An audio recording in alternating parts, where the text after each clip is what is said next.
우리 이 시간 양옆에 있는 친구들과 함께 인사하겠습니다. 감사합니다. 감사합니다. 한 번 더 인사하겠습니다. 고맙습니다. 정말 고맙고 감사한 거 맞죠?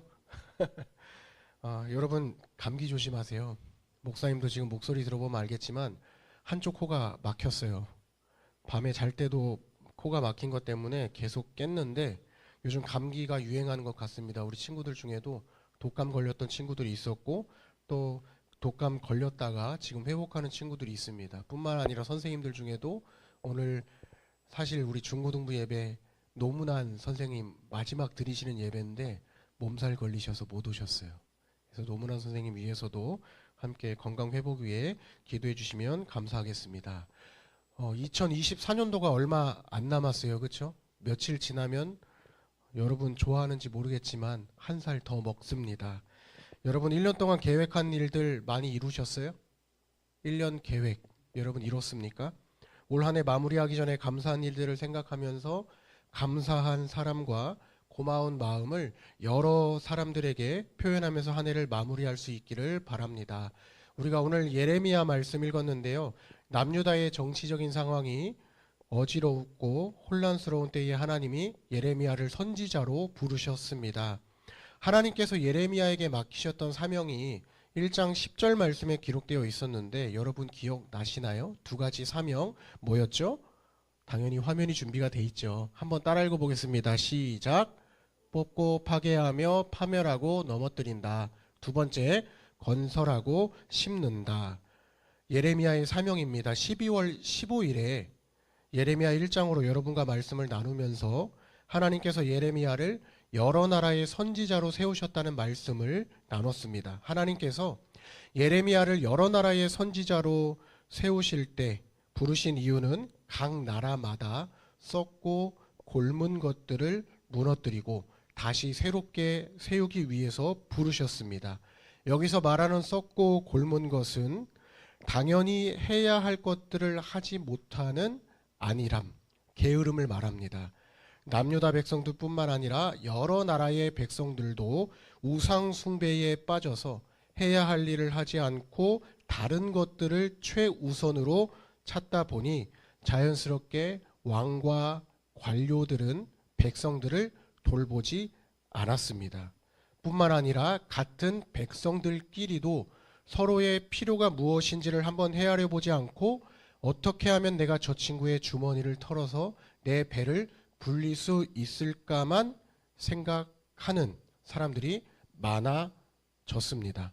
쉽게 말해 서로에 대해 좋은 마음, 사랑하는 마음보다는 골려 먹으려는 그런 괘씸한 마음만 자랐던 거죠. 여러분 하나님이 말씀하신 수많은 나라들 중에 여러 나라들이 있겠지만 오늘 우리는 남유다에 관한 말씀을 주의 깊게 살펴보려고 합니다.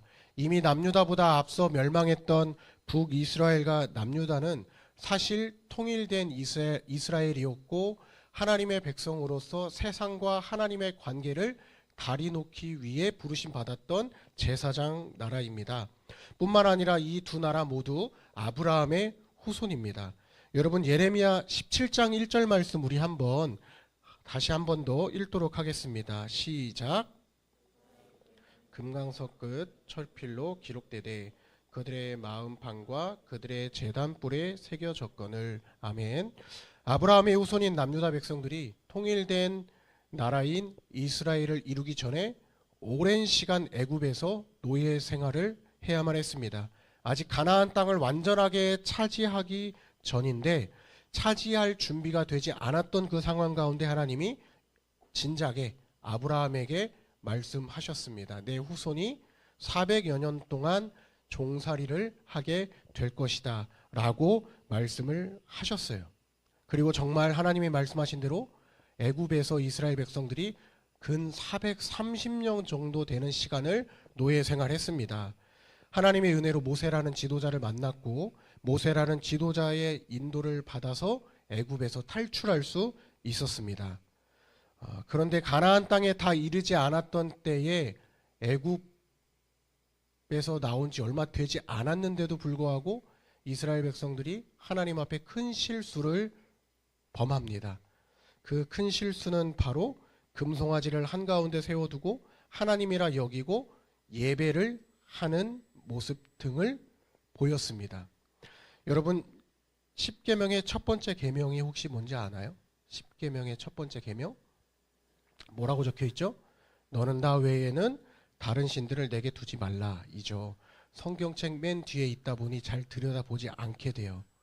맨 앞에 있으면 차라리 들여다보는데 맨 뒤에 있다 보니 모를 수도 있습니다. 그런데 이 내용이 출애굽기에도 기록되어 있고 신명기에도 기록되어 있습니다. 십계명의 첫 번째 계명이 너는 나 외에는 다른 신들을 내게 두지 말라입니다. 하필이면 모세가 시내산에서 십계명을 하나님께 받고 있을 때 이스라엘 백성들은 뭘 한 거예요? 시내산 아래에서 금송아지를 한가운데 세워두고 먹고 마시고 잔치를 벌이고 있었습니다. 이 사람들은 이걸 예배라고 생각을 했습니다. 이스라엘의 죄가 차라리 이날 한 번이면 족하겠는데 하나님께서 오죽하면 유다의 죄를 가리켜 금강석 끝 철필로 기록되어 있다고 말씀하시겠어요. 여러분, 금강석 끝 철필이라는 거 발음도 어려워요. 이 재료로 죄를 기록해 둔다 하면 정말 쉽게 지워지지 않을 것 같지 않나요? 저는 그래서 오늘 말씀 준비하면서 네임펜이 생각이 났던 거거든요. 여러분, 하나님은 끊임없이 이스라엘 백성들을 향해 반복되는 죄를 향해 경고하셨습니다. 그렇죠? 여러 선지자들을 통해서 경고하셨습니다. 그런데 이스라엘 백성들은 하나님의 경고를 귀담아 듣지 않았습니다. 하나님의 경고에도 아랑곳하지 않고 스스로 마일리지를 적립하듯이 죄를 적립해 가고 있었어요. 하나님 앞에 많이 쌓여 있는 이 죄가 결국에 지울 수 없는 죄가 된 것이죠. 남유다의 죄를 하나님은 금강석이라고 하는 딱딱한 돌에 새겨져 있다는 말씀을 하고 계십니다. 그런데 이 죄가 어디에 기록되어 있다고 오늘 말씀이 기록하고 있죠? 그들의 마음판과 제단 뿔에 기록되어 있다고 말씀하고 있습니다. 여러분, 마음판에 새겨졌다는 것은 백성들의 죄가 이미 오랜 습관이 되었다라는 것이고요. 제단 뿔에 새겨졌다는 것은 이 백성들이 잘못된 예배를 하나님께 드리고 있다는 거예요. 제단 뿔에 새겨졌다는 것은 결국 여호와 하나님께 제사를 드리고 있기는 한데 그 성소와 예배가 더럽혀졌다는 의미입니다. 각각 다른 곳에 남유다의 죄가 새겨진 것 같지만 사실 서로 연결되어 있습니다. 왜냐하면 우리의 예배를 놓고 한번 생각해 볼게요. 우리가 하나님을 예배할 때 마음을 다해 예배하지 않고 하나님께 예배를 드리는 형식만 남아서 예배를 드렸다라고 생각을 한다면 이 예배를 하나님이 기뻐하실까요? 기뻐하시지 않을까요? 기뻐하시지 않겠죠. 여러분이 하나님께 드리는 예배, 하나님께 마음을 다해 드리는 예배여야 합니다. 찬양팀이 앞에 나와서 마이크 잡고 찬양할 때 여러분들 가만히 지켜보는 건 우리 어디 가서 하는 거예요, 사실? 연극 관람하거나 뮤지컬 관람할 때나 하는 거죠. 여러분도 같이 찬양해야 하는 겁니다. 설교할 때도 마찬가지고요. 기도할 때도 마찬가지예요. 앞에서 기도하고 아멘 하는데 아멘하지 않는 것은 그 기도에 참여하지 않는 거겠죠.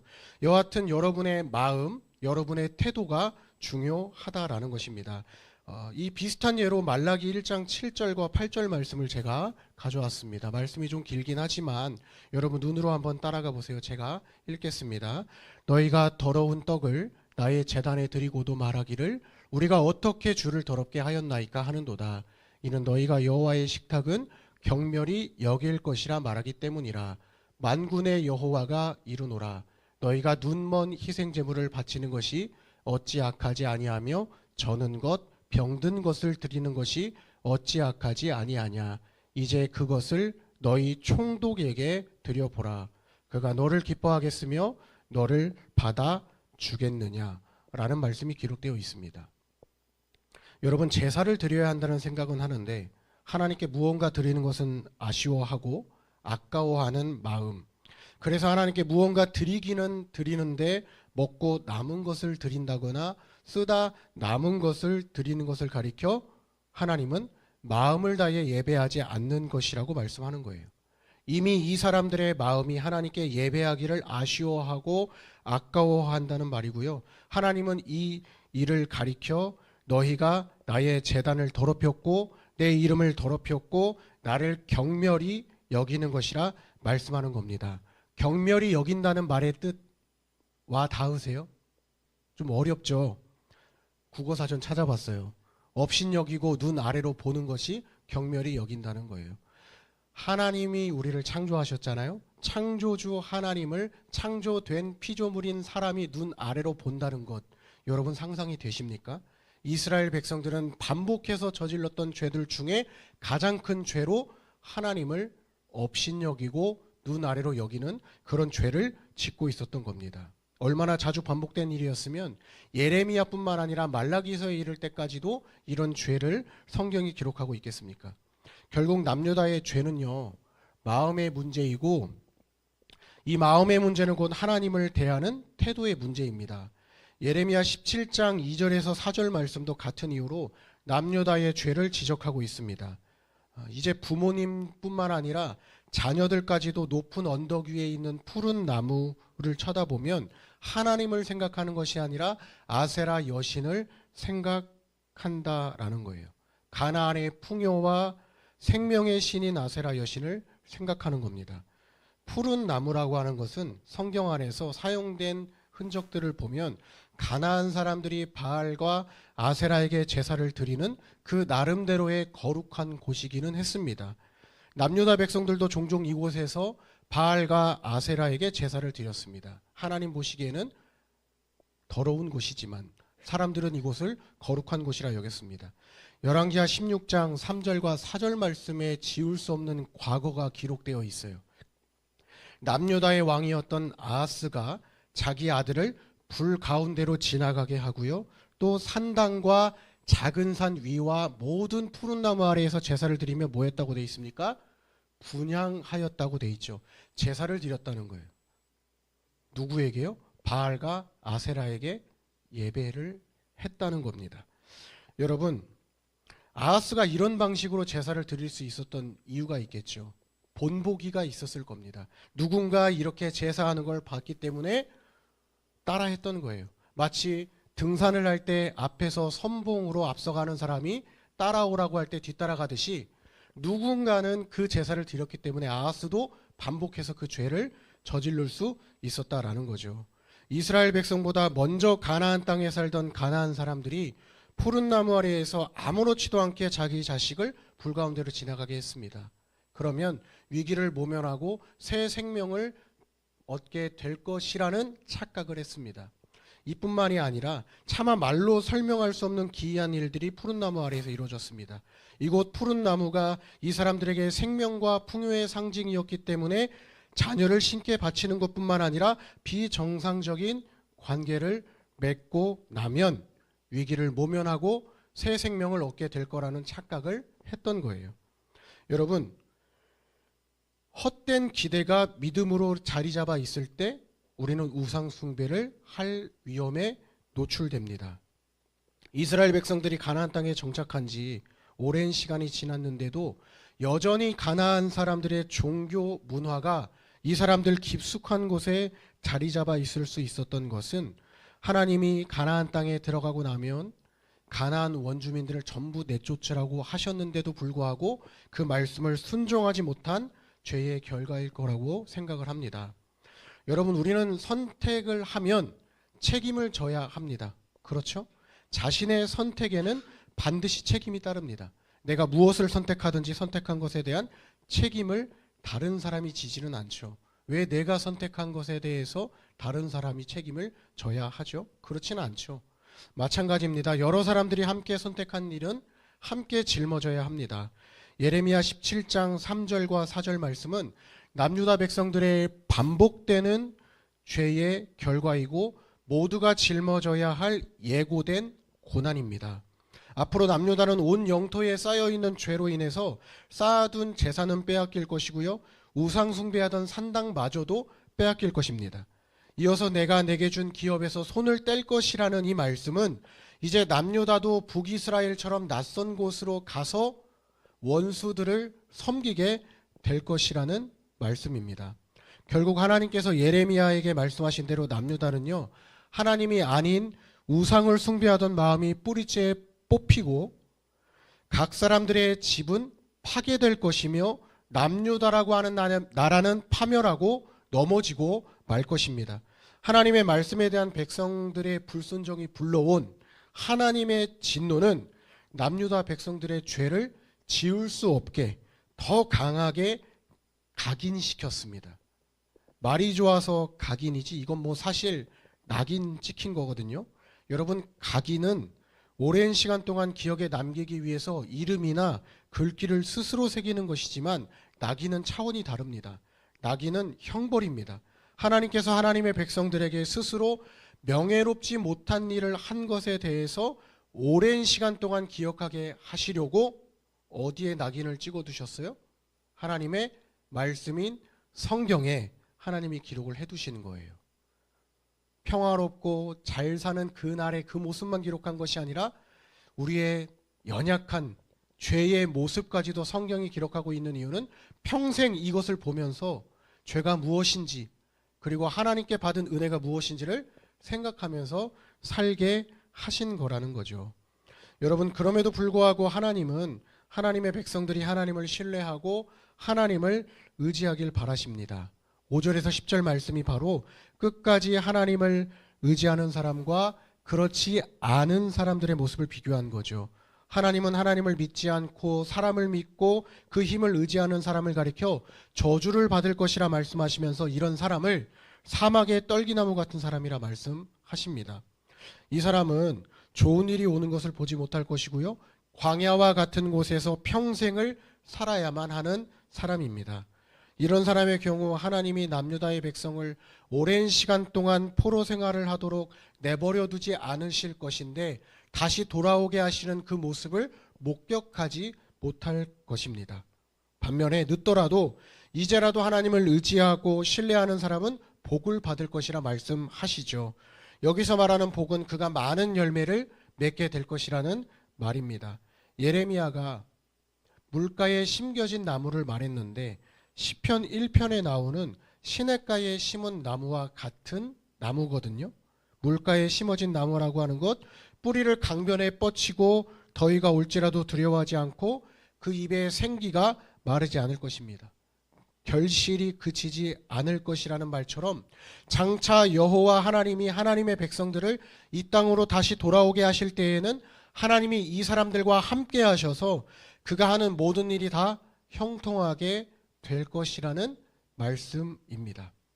하지만 하나님을 신뢰하는 것과 신뢰하지 않는 것, 앞전에 남유다 백성들이 하나님이 예배할 때 보였던 마음의 문제의 연장선에 있는 문제죠. 내가 하나님을 어떻게 대하는지에 따라서 하나님을 끝까지 신뢰하는 사람이 있는가 하면 언제라도 하나님을 배반할 준비가 되어 있는 사람도 있습니다. 하나님 없이 나는 아무것도 할 수 없다고 스스로 고백할 수 있는 사람은 하나님을 끝까지 신뢰하겠지만 하나님 아니어도 나는 할 수 있어 라고 생각하는 사람은 하나님을 끝까지 신뢰하지 않고 언제라도 자기 자신을 신으로 섬길 것입니다. 내 자아, 내가 바로 신이 되는 거죠. 그래서 처음부터 예레미야는 유다의 죄가 금강석 끝 철필로 지워지지 않도록 사람의 마음 판과 제단 뿔에 새겨졌다고 말하는 걸지도 몰라요. 우상 숭배하는 사람들로 인해 남유다에는 하나님을 의지하는 사람과 의지하지 않는 사람으로 나뉘어 있다는 것을 겨냥해서 말한 거죠. 어떻게 보면 하나님이 사랑하셨던 하나님의 백성들이 하나님이 아닌 우상들을 하나님이라 생각하고 섬긴 것 자체가 하나님 앞에 씻을 수 없는 죄를 지은 것과 같죠. 저는 성경 곳곳에 우상들에 대해서 좋게 말하는 경우를 본 적은 없습니다. 하나님이 우상을 보시기에 참 좋았더라 라고 감탄하는 것을 본 적이 없어요. 시편 115편 말씀을 얼마 전에 보면서 시인은 우상을 사람의 손으로 만든 것이라 말하면서 아주 심한 말로 우상을 만들고 그것을 의지하는 사람들이 이와 같다는 비판을 하는 것을 보았습니다. 어떻게 표현하고 있냐면요, 우상은 입이 있어도 말하지 못하고 눈이 있어도 보지 못하고 귀가 있어도 듣지 못한대요. 그리고 코가 있어도 냄새를 맡지 못하고 손이 있어도 만지지 못하며 발이 있어도 걷지 못하며 목구멍이 있어도 작은 소리조차 내지 못하는 헛것이라고 말하고 있습니다. 여러분, 그러면 이 우상들이 어디에서 생산될까요? 내가 조각해서 만든 것만 우상일까요? 어디에서 이 우상이 만들어질까요? 저와 여러분의 마음입니다. 마음. 예레미야가 만물보다 거짓되고 심히 부패한 것이 마음이라고 말하는 것처럼 같은 맥락으로 골로새서 3장 5절 말씀을 보면 사람의 마음이 우상 숭배의 시작인 것을 말씀하고 있습니다. 우리 함께 읽어볼까요? 시작.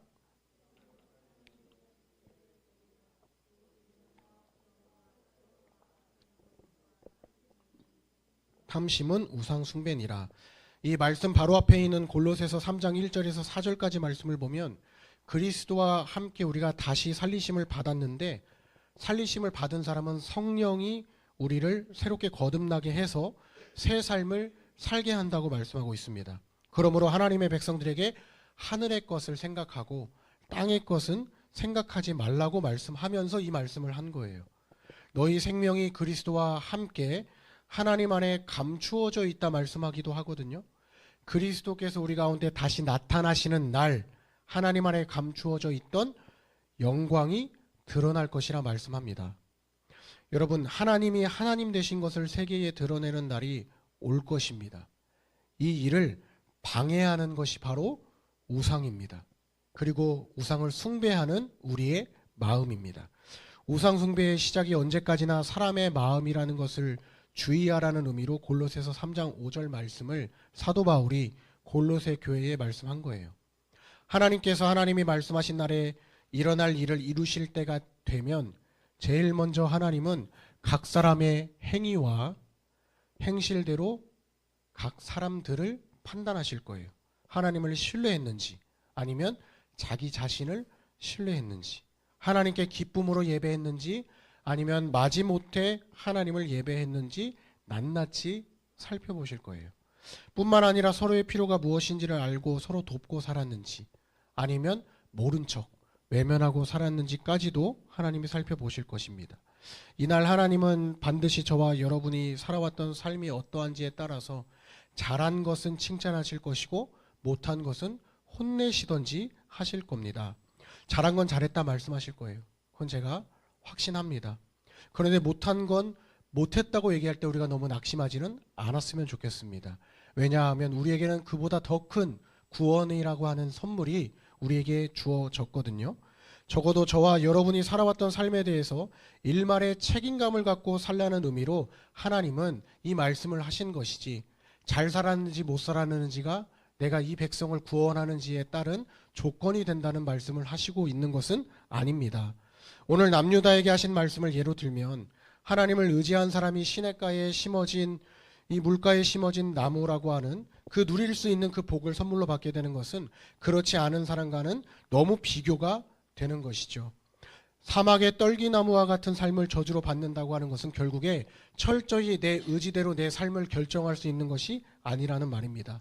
하나님의 경고를 귀담아 듣고 뜻을 돌이킨 사람은 복을 받겠지만 끝까지 고집을 부린 사람은 마지못해 저주를 형벌로 받게 될 겁니다.